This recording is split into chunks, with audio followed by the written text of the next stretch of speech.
welcome to my YouTube channel. ඔයාලා මගේ YouTube channel එකට ආදරෙන් පිළිගන්නවා. අද මම vlog එකකින් අරගෙන ආවේ අද දවසේ පුංචි පැය කිහිපයක් ගෙවුනේ කොහොමද කියලා. හරි. දැන් යමුකෝ වීඩියෝ එකට. එහෙනම් වීඩියෝ එක ඉවර වෙනකම් මම ඔයාලට පුංචි කතාවක් කියන්නද?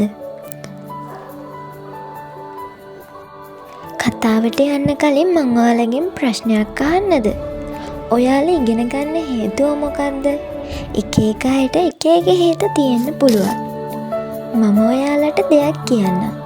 අපි ඉගෙන ගන්න ඕනි කාටවත් පේන්නවත් ලෝකයා අපි වැඩනකම් බලන් ඉන්න හින්දාවත් නෙවෙයි. අපි ඉගෙන ගන්න ඕනි අපේ අනාගතය ගැන හිතලා. අපි ගැන හිතලා.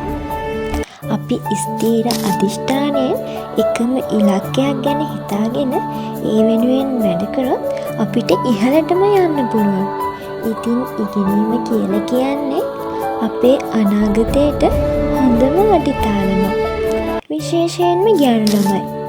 කොච්චර ප්‍රශ්න ආවත් දරාගෙන ඉගෙන ගන්න. ඒක ඔයාගේ ආත්ම අභිමානයට, ඔයාගේ ගරුත්වයට හොඳම අඩිතාලමක් වෙයි. අපිට එක එක කාර්යවලදී එක එක ප්‍රශ්න වලට මුහුණ දෙන්න වෙනවා. ඒත් මම නම් හිතන්නේ ප්‍රශ්න ගැන වුණත් හිතා දුක් වෙන්න ඕනි. අපිට ඒක මේ වෙලාවේ විසඳ ගන්න පුළුවන් නම් විතරයි. ඒ හින්දා නිකරුණේ විසඳ ගන්න බැරි ප්‍රශ්න ගැන හිතා දුක් වෙවි ඉන්න එපා.